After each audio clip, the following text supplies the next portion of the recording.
24 और 25 का बजट है। इसमें कृषि के लिए 1,52,000 रुपये का प्रावधान रखा गया है। उपसभापति महोदय, अभी भी आधे से ज़्यादा देश की आबादी कृषि पर निर्भर है और ये सबसे बड़ा रोजगार देने वाला क्षेत्र है। कहा कुछ भी जाता रहा हो, लेकिन मेरा आरोप है कि कृषि की उपेक्षा हुई। 1919-20 के बजट में बजट का 5.44% कृषि पर आवंटित किया गया था और इस बजट में ये आवंटन 3.15% है। उपसभापति महोदय, आप जानते हैं कि लंबे समय से किसानों ने आंदोलन किया और फिर किसान सिंधु बॉर्डर पर इकट्ठे हो रहे हैं। अगर सरकार गंभीरता से किसानों की समस्याओं पर गौर नहीं करेगी तो इस देश में तनाव बढ़ेगा। और मैं बहुत विनम्रता के साथ कहना चाहूंगा, अगर तनाव बढ़ेगा तो इसकी जिम्मेदारी किसी और की नहीं, सत्तारूढ़ दल की होगी। उपाध्यक्ष महोदय, कहा गया बजट में कि हम प्राकृतिक खेती का उल्लंघन करेंगे, उल्लेख किया गया है प्राकृतिक खेती का। सच्चाई यह है कि प्राकृतिक खेती नाम की कोई चीज होती नहीं है। जहां तक न्यूनतम समर्थन मूल्य का सवाल है, सभापति महोदय, किसानों के आंदोलन के बाद 22 जुलाई 2022 को एक कमेटी बनी, उसकी सिर्फ 6 मीटिंगें अब तक हुई हैं। कोई समयबद्ध कार्यक्रम किसानों की समस्याओं को हल करने का सरकार के पास नहीं है। मैं विनम्रता के साथ अध्यक्ष महोदय आपके मार्फत कहना चाहूंगा, पिछले 7 वर्षों में जीएसटी का जो कर संग्रह है वो 170% बढ़ गया है। जीएसटी का 67% हिस्सा 50% गरीब लोगों से मिलता है। जीएसटी का कर संग्रह बढ़ गया, लेकिन महंगाई बढ़ी है। छोटे व्यापारियों से को जीएसटी से नुकसान हुआ है और इतने कर संग्रह के बावजूद भी उपसभापति महोदय, राजस्व घाटा क्यों है? दिसंबर 2023 के मुताबिक 20 से 24 वर्ष तक के युवा 44% बेरोजगार थे। 25 से 29 वर्ष तक के 14% युवा हमारे देश में बेरोजगार हैं।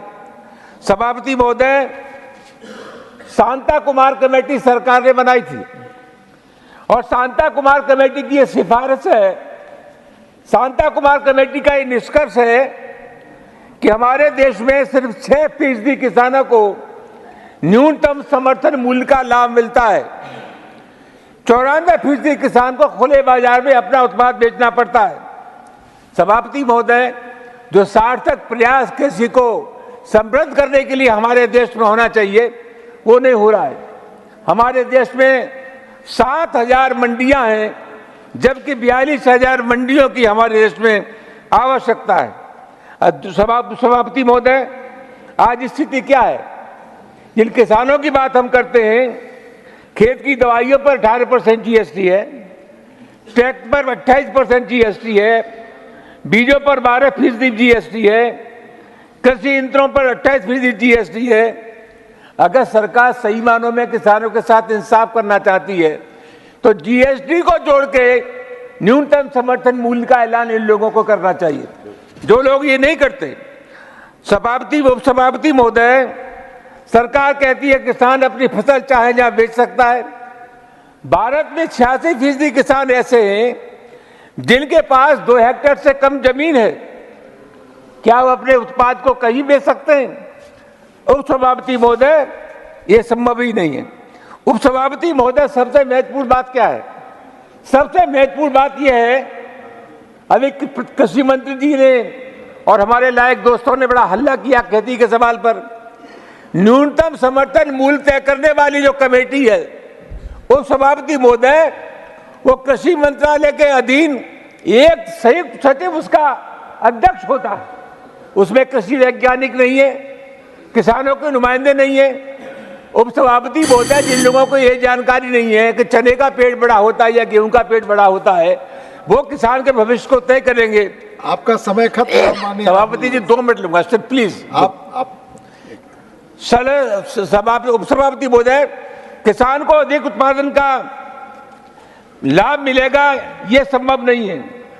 खाद्य के भंडारण की व्यवस्था हमारे देश में नहीं है। अभी कहा गया कि किसान बहुत खुशहाल है। महाराष्ट्र में जनवरी से जून तक 1267 किसानों ने आत्महत्या की है।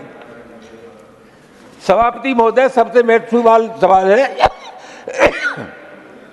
इस देश में जो विकास का मॉडल इख्तियार किया गया, मैं किसी की आलोचना नहीं करना चाहता, लेकिन जब तक कृषि पर आधारित बजट और श्रम पर आधारित उद्योग हमारे देश में नहीं लगेंगे, इस देश के हालात को सुधार नहीं जा सकता।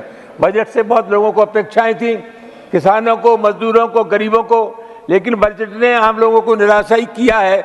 और उसके संदर्भ में उपसभापति महोदय, मैं कहूं तो बिल्कुल ठीक है, मुंतजिर थे आमदे फसले बहार के, मुंतजिर थे आमदे फसले बहार के, ऐसी बहार आई कि गुलशन जला दिया। बहुत बहुत धन्यवाद। बहुत धन्यवाद माननीय रामजी लाल।